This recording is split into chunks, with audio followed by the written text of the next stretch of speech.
연방정부 차원의 사회적 거리두기 지침의 준수기간은 어제부로 종료됐습니다. 주별로 차이가 있지만 이번 주말까지 28개 주가 부분적 경제 정상화를 추진할 전망입니다. 미시간주에서는 무장한 시위대가 코로나19 비상사태 해제와 경제활동 재개를 요구하면서 주의회 의사당 건물까지 점거했습니다. 제약회사 길리어드 사이언스가 렘데시비르 생산에 박차를 가하고 이달 말까지 14만 명분을 생산하고 기증하겠다고 밝혔습니다. 올해 말까지는 100만 명분을 생산할 계획입니다. 뉴욕주에서는 아시아계 주민들의 실업이 다른 인종보다 더 심각한 수준입니다. 아시아계 미국 적자들의 실업수당 청구 건수는 지난해 같은 기간보다 69배나 급증했습니다. 코로나19 사태로 어려움을 겪고 있는 한인들을 지원하고 있는 20일 희망재단이 오늘은 뉴저지의 한인 가정 16가구에 총 $8,000를 전달했습니다. 이상은 이 시각 주요 뉴스입니다. 시청자 여러분 안녕하십니까? KBN 뉴스입니다. 오늘 오후 4시 기준 미 전역의 코로나19 누적 확진자는 어제보다 24,270명이 늘어난 111만 9,293명, 사망자는 1,285명이 늘어 65,141명입니다. 이 가운데 뉴욕의 확진자는 3,016명이 늘어 31만 3,855명, 사망자는 289명이 늘어난 24,069명, 뉴저지의 확진자는 2,538명이 늘어나 12만 1,190명, 사망자는 310명이 늘어 7,538명으로 집계됐습니다. 첫 번째 소식입니다. 코로나19 확산을 막기 위해서 연방정부 차원에서 제시한 사회적 거리두기 지침의 준수기간은 어제부로 종료됐습니다. 다만 트럼프 대통령은 경제 정상화 시기와 방법을 주정부 판단에 맡기겠다고 밝혔습니다. 주별로 차이가 있지만 이번 주말까지 28개 주가 부분적 경제 정상화를 추진할 전망입니다. 트럼프 대통령은 30일 종료되는 연방정부 차원의 사회적 거리두기 지침 준수 시한을 더는 연장하지 않겠다고 밝혔습니다. 미국 경제활동에 조기 정상화가 필요하다는 본인의 의지가 반영된 것으로 해석됩니다. 트럼프 대통령은 당초 5월 1일에 정상화를 목표했지만 주정부와 보건당국자의 반발에 부딪혀 정상화 시기와 방법을 주정부의 판단에 맡기겠다고 물러섰습니다. 이미 주정부의 결정권을 넘겨준 만큼 연방 지침을 굳이 더 연장할 필요가 없다고 생각했을 수 있고 11월 대선을 앞둔 상황에서 경제를 최대 치적으로 부각해온 트럼프 대통령으로서는 경제활동을 제약하는 지침의 유지가 재선 가도에 부담으로 작용할 것이라고 판단한 것으로도 분석됩니다. 주별로 코로나19 확산과 진정 속도는 천차만별이지만 CNN은 이번 주말까지 28개 주가 부분적 정상화를 시작하고 많은 주의 자택 대피령이 만료될 것이라고 보도했습니다. 하지만 가장 심각한 타격을 받은 뉴욕주는 35개 카운티에 한해 일반 환자에 대한 선택적 수술 재개를 허용하기로 했지만 엄격한 지침은 여전히 준수되고 있습니다. 두 번째로 환자가 많은 뉴저지주도 공원과 골프장의 재개장을 5월 2일부터 허용했지만 의무적 사회적 거리두기는 지속한다고 밝혔습니다. 미시간주에서는 무장한 시위대가 코로나19 비상사태 해제와 경제활동 재개를 요구하면서 주의회 의사당 건물까지 점거했습니다. 시위대 일부는 총까지 휴대했지만 대부분은 마스크를 착용하지 않았습니다. 미시간 주지사는 시위대가 많은 사람들을 코로나19 감염 위기에 빠뜨리고 있다고 경고했습니다. 30일 ABC 방송과 지역 현지 매체 등에 따르면 이날 미시간주 주도 랜싱에 집결한 700명의 시위대는 주의회 의사당으로 진입하고 코로나19 봉쇄령의 철회를 요구했습니다. 미시간주는 이날 지난 3월 10일 선언했던 비상사태 명령이 종료되면서 주의회가 연장 여부에 대한 논의에 들어갔는데 아침부터 의사당 주변에서 진을 치고 있던 시위대가 건물을 점거한 것입니다. 흥분한 시위대는 의사당은 주민의 공간이라며 우리를 막지 말라고 소리쳤고 결국 무장한 경찰과 의회 경비대는 온도계로 발열 검사를 한 뒤 이들의 진입을 허용했습니다. 일부 시위대는 권총과 소총을 휴대했고 대부분은 마스크를 착용하지 않았습니다. 미국 국기를 흔들거나 트럼프 대통령의 트레이드마크인 마가 모자를 착용한 사람도 눈에 띄었습니다. 미국 애국자 집회로 명명된 이번 시위는 미시간 자유연대라는 단체가 조직한 것으로 알려졌습니다. 이 단체는 지난 15일에도 그레첸 휘트머 주지사가 발동한 자택 대피령에 항의하며 주의회 의사당 주변에서 차량 시위를 이끈 바 있습니다. 시위대는 이날 비상사태 명령과 자택 대피령 해제를 요구했습니다. 이에 대해 휘트머 주지사 측은 성명을 통해 주민들의 시위 권리를 존중하지만 이런 행동은 많은 사람을 코로나19 감염의 위험에 빠뜨리고 사망하게 할 수 있다고 경고했습니다. 제약회사 길리어드 사이언스의 렘데시비르가 코로나19 치료제로 기대를 모으고 있습니다. 사이언스는 생산에 박차를 가해서 이달 말까지 14만 명분을 생산하고 기증하겠다고 밝혔습니다. 이후 올해 말까지는 100만 명분을 생산할 계획이라고 전했습니다.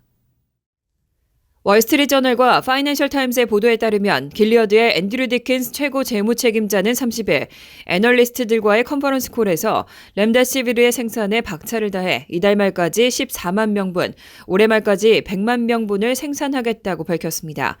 다만 제조에 사용되는 약물의 일부가 부족하다고 언급하면서 다른 제약사들과 공급 채널을 구축하는 방안을 논의하고 있다고 밝혔습니다. 길리어드 측은 2020년 12월까지 100만 명 이상을 치료할 수 있는 양을 공급하고 2021년에는 수백만 명을 치료할 수 있는 양을 공급하겠다는 계획도 밝혔습니다. 특히 5월 말까지 14만 명 이상을 치료할 수 있는 렘데시비르를 기증한다고 밝히고 이후에는 비용을 받겠다는 뜻을 시사하기도 했습니다. 길리어드는 지난 4월 29일 발표한 보고서에서 일부 코로나19 환자가 렘데시비르 치료를 받은 지 5일 이내에 회복돼 당초 10일간의 치료 분량으로 더 많은 환자들을 치료할 수 있을 것으로 예상했습니다. 한편 세계보건기구는 코로나19의 백신으로 사용할 수 있는 후보 물질이 100여 개가 넘는다고 밝혔습니다. 또 전 세계에서 102개의 코로나19 백신이 개발 중이라며 그중 8종은 임상 실험 승인을 받았다고 전했습니다. 한편 코로나19가 최소 18개월, 최대 24개월까지 계속 확산될 수도 있다는 전망도 나오고 있습니다. 여러 가지 시나리오가 예상되고 있는데 전문가들은 특히 올 가을과 겨울에 더 큰 확산 상태가 벌어질 경우에 대비해야 한다고 강조하고 있습니다. 팬데믹 종료를 언급하고 봉쇄 조치를 완화하기에는 너무 이르다는 지적입니다. CNN에 따르면 미네소타대 감염병 연구 및 정책센터의 마크 오스터홀름 교수와 하버드대 공공보건연구소의 마크 립시치 교수 등으로 구성된 연구팀은 30일 발표한 논문에서 코로나19 확산이 최소 18개월, 최대 24개월 계속될 것이라고 전망했습니다. 연구팀은 전 세계 인구의 60에서 70%가 감염될 때까지 코로나19 확산이 멈추지 않을 것이라며 현재 코로나19에 대한 면역을 가진 사람이 아무도 없다고 지적하고 백신 개발이 완료되려면 상당한 시간이 걸릴 것으로 전망했습니다.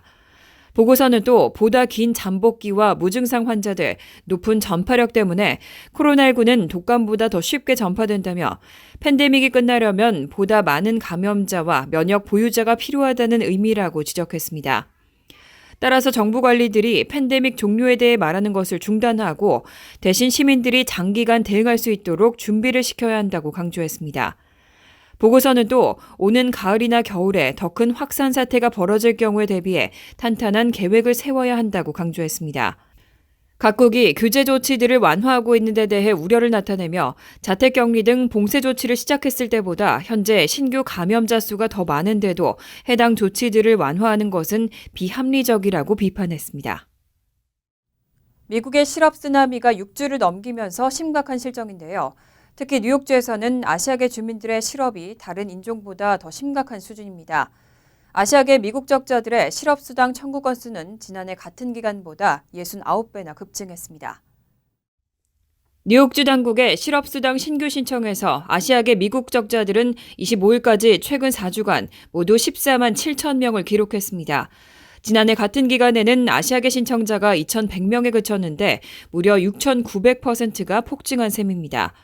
다른 인종의 몇 배에 해당되는 증가세로 백인 신청자는 1,840%, 흑인은 1,260%, 히스패닉 및 라티노는 2,100%를 기록했습니다. 뉴욕시를 포함해 인구 2,900만의 뉴욕주는 코로나19 확진자와 사망자가 폭증하면서도 실업수당과 관련해 공개성과 투명성을 발휘하고 4월 초부터 수당 신청자를 인종별로 구분해 알리고 있습니다. 미국에서 코로나19가 본격화한 3월 15일부터 4월 25일까지 6주 동안 모두 3,030만 명이 일자리를 잃었다며 실업수당을 신청했습니다. 이 가운데 뉴욕주 전 근로자 인구 중 아시아계가 점하는 비중은 약 9%인데 최근 4주간 실업수당 신청에서는 12.5%를 차지했습니다. CNN은 뉴욕주에서 아시아계 실업수당 비율이 이처럼 이상스럽도록 높은 이유로 전염병과 함께 노골화한 외국인 혐오증과 음식 및 서비스업 등 아시아계가 주로 일하는 분야가 팬데믹에 특히 강타당한 점 등을 꼽았습니다. 또 아시아계 주민들이 다른 민족보다 사회적 거리두기 방책을 서둘러 실천하면서 당국의 공식 명령이 있기 전에 영업 중지와 직장 폐쇄를 행한 사례가 많기 때문으로 분석됩니다. 코로나 사태로 어려움에 빠진 한인들을 지원하고 있는 20일 희망재단이 오늘은 뉴저지를 찾았습니다. 정부 지원을 받을 수 없는 서류 미비 한인 가정을 돕기 위해서인데요. 총 16가정에 $8,000를 전달했습니다. 20일 희망재단 변종덕 이사장과 김승도 복지위원장 등 재단 관계자들은 오늘 뉴저지 리들페리에 위치한 패밀리터치 회관에서 사전 심사 후 예약된 한인들을 차례로 만나 면담하고 지원금을 전달했습니다. 오늘은 우리 20일 희망재단에서 뉴저지에 출장을 나왔습니다. 그래서 이분들은 차도 없고 그러기 때문에 훌라신까지 올 수가 없어서 저희가 출장을 나와서 이분들에게 직접 인터뷰를 하고 이제 가정에 $500씩 지금 지불을 하고 있습니다. 재단이 오늘 지원한 가정은 총 16가정, 각 가정에 $500씩 모두 $8,000를 전달했습니다. 대부분 서류 미비 가정으로 코로나 사태 후 실직으로 렌트비는 물론 생계가 막막한 상태라며 재단의 지원에 감사를 표했습니다. 재단은 최근 지원 소식이 널리 알려지면서 신청자가 급증하고 있다며 현재 1,000여 가정이 신청을 마쳤고 다음 주 중으로 2,000가정을 넘어설 것으로 예상된다고 밝혔습니다.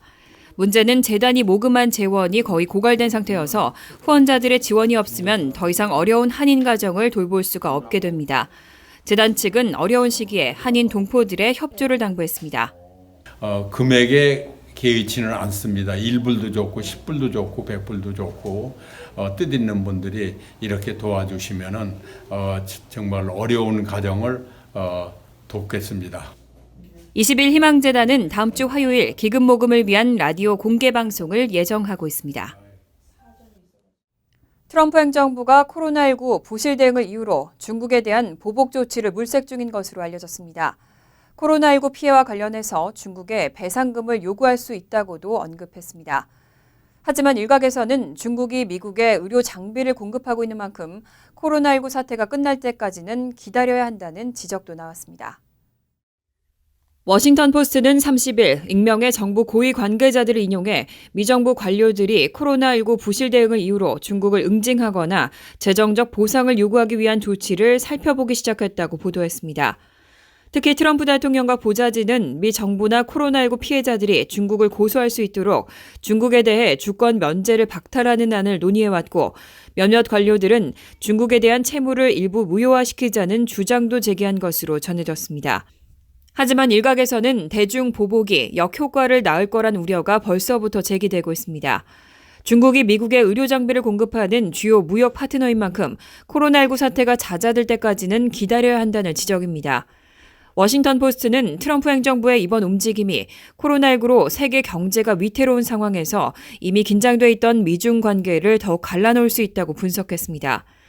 한편 트럼프 대통령이 지난 27일 기자회견에서 코로나19 피해와 관련해 중국에 배상금을 요구할 수 있다고 언급했지만 중국 측은 적이 중국이 아니라 바이러스라면서 미국이 추구하는 처벌이나 책임 묻기는 국제법상으로 근거가 없다고 반박한 바 있습니다. 그동안 의회는 코로나19에 대응하는 경기 부양책으로 총 4차례의 부양책을 발표했고 그 금액은 $3조 에 달합니다. 그런데 이번에는 민주당이 주정부와 지방정부를 지원하기 위해서 $1조 규모의 5번째 경기부양책을 추진하고 있습니다. 하지만 상원 공화당이 강력한 반대 의사를 밝히면서 통과에는 어려움이 예상되고 있습니다. 의회 전문 매체 더힐은 30일 민주당이 $1조 규모의 5번째 코로나19 경기부양책을 추진하고 있다고 보도했습니다. 낸시 펠로시 민주당 하원의장은 이날 기자들에게 전부를 다 충당해줄 수는 없지만 주와 지방정부가 지속할 수 있는 범위까지는 해준다는 목표라며 추가 경기부양책 추진 의사를 표명했습니다. 그동안 의회가 4차례에 걸쳐 지원한 예산은 총 $3조 에 달하는데 민주당은 여기에 $1조 를 추가하겠다고 나섰습니다. 민주당이 추진하는 5번째 경기부양 패키지에는 주정부와 지방정부에 대한 지원안 외에 근로자와 사업체, 가족이 코로나19 사태 위기를 극복할 수 있도록 돕기 위한 수천억 달러의 예산이 포함되어 있습니다. 개인에 대한 현금 지급과 함께 의료장비 제공, 실업보험 지원 등에도 상당한 액수가 책정됐습니다. 하지만 5차 법안 통과에는 어려움이 예상되고 있습니다. 우선 의회 지도부에서 이미 4차 법안 처리 당시 주정부나 지방정부에 대한 추가 예산 배정에 반대 의사를 밝혔기 때문에 상원에서 공화당의 강력한 반대에 부딪힐 것으로 전망됩니다. 미치 매코널 공화당 상원 원내대표는 연방정부가 추가로 돈을 주느니 차라리 주정부가 파산 선언을 하는 것이 낫겠다고 말한 바 있습니다. 또 코로나19 사태로 의회가 열리지 않고 있는 만큼 법안이 언제 처리될 수 있을지도 불투명하다는 분석입니다. 뉴욕주가 코로나19 방역을 위해서 오전 1시부터 5시까지의 뉴욕시 지하철의 운행을 중단한다고 발표했습니다. 그동안 3일에 한 차례씩 해오던 방역을 이제 하루 한 번씩으로 늘리는 데 따른 조치입니다. 앤드류 쿠오모 주지사는 지하철을 이용하는 필수업종 노동자들을 위해서 이런 소독 조치가 힘들지만 필수적이라고 강조했습니다. 앤드류 쿠오모 뉴욕 주지사는 30일 기자회견에서 5월 6일부터 매일 1회 지하철 객차와 역을 소독한다며 심야 운행의 중단 소식을 알렸습니다. 그동안 뉴욕 지하철은 3일에 한 번씩 소독을 실시해왔습니다. 쿠오모 주지사는 필수 직종 근로자들의 이동을 위해서 셔틀버스와 승합차 등 대체 교통수단이 무료로 제공될 것이라고 부연했습니다. 해당 시간 동안 지하철을 이용하는 승객은 약 10,000명으로 추정되고 있습니다. 그는 지하철의 청소 횟수를 늘리는 일은 힘든 도전이지만 필수적이라고 설명하고 객실 내 손이 닿을 수 있는 모든 곳이나 레일과 기둥, 출입문 혹은 기침과 재채기로 비말이 떨어질 수 있는 곳은 모두 소독해야 한다고 강조했습니다. 코로나19로 타격을 입은 뉴욕주의 지하철은 최근 노숙자들의 피난처가 돼 시민들의 불안을 야기하고 있습니다. AP통신에 따르면 뉴욕 지하철 이용객은 코로나19가 발발한 이후 92% 급감했는데 지하철을 이용해 출퇴근을 하는 이들의 대부분은 보건의료업계 종사자와 응급구조대원 등 필수업종 근로자인 것으로 나타났습니다.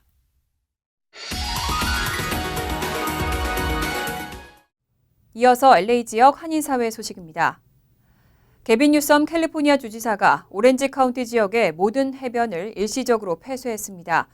일부 오렌지 카운티 당국자들은 불필요한 조치라며 반발하고 있습니다. 게빈 뉴섬 캘리포니아 주지사는 지난 주말 재개한 남가주 일부 해변에 수만 명의 주민이 몰리면서 코로나19 집단 감염 우려가 또다시 커지고 있다며 오렌지 카운티 내의 모든 해변을 잠정적으로 폐쇄해야 한다는 내용의 행정명령을 내렸습니다.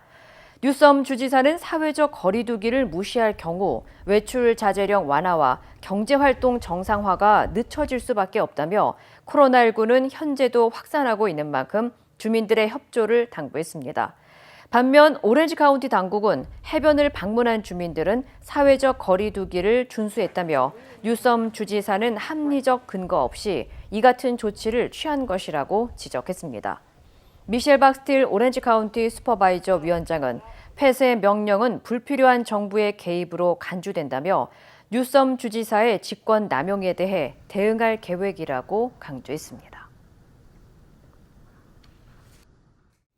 LA 카운티 지역에서 코로나19 사태가 가장 심각한 곳으로 요양원과 양로원 등 널싱홈이 꼽히고 있습니다.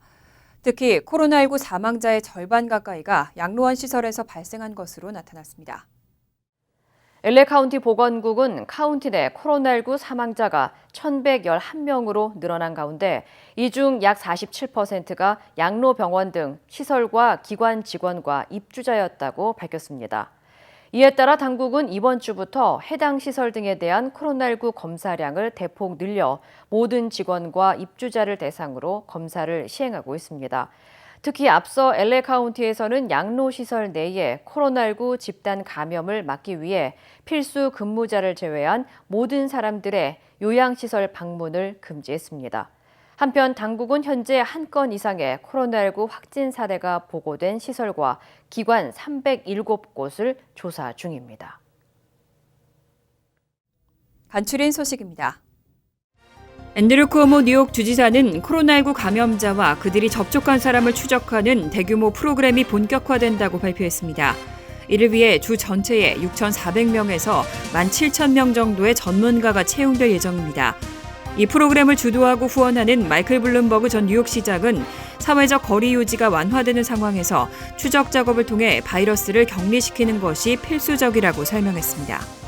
뉴욕시 정부가 코로나19 감염 확산을 막기 위해 공원을 방문하는 시민들에게 면 마스크를 무료로 배포합니다. 시 당국은 2일부터 맨하탄과 퀸즈 각각 12곳, 브롱스 11곳, 스태튼 아일랜드와 브루클린 각각 10곳 공원에서 마스크 10만 장을 배포한다는 계획입니다. 마스크는 1인당 1개씩만 지급되지만 가족이나 이웃 등의 마스크를 대신 수령할 수도 있습니다. 마스크 배포 일정과 장소는 시정부 웹사이트에서 확인할 수 있습니다. 아이케아가 퀸즈 취약계층에 160만 달러 상당 만점이 넘는 물품을 기부했습니다. 샤론이 퀸즈 보로장 대행은 30일 아이케아와의 파트너십을 통해서 퀸즈 비영리 단체와 보론의 쉘터, 취약계층 가정 등의 물품을 제공한다고 발표했습니다. 아이케아가 기부한 물품들은 보론의 뉴욕 가정상담소 등 10여 곳의 비영리 단체를 통해서 가정 또는 쉘터 등 필요한 곳에 배포될 예정입니다. 퀸즈 검찰이 발표한 자료에 따르면 코로나19 사태가 본격화하기 시작한 3월 15일부터 4월 28일까지 퀸즈에서 자살한 사람은 16명으로 지난해 같은 기간보다 50%가 증가했습니다. 미국 의학협회 저널은 최근 호에서 코로나19 공중보건 위기가 감염에 대한 공포뿐 아니라 경제적인 스트레스, 사회적 고립 등으로 정신적 문제를 일으킬 수 있다고 보고했습니다. 전문가들은 사회적 거리 유지나 자택격리 등이 자살 충동을 증가시킬 수 있다면서 가족과 친구에게 전화 등 정기적으로 연락을 취할 것을 권유했습니다. 환율과 증권 소식입니다.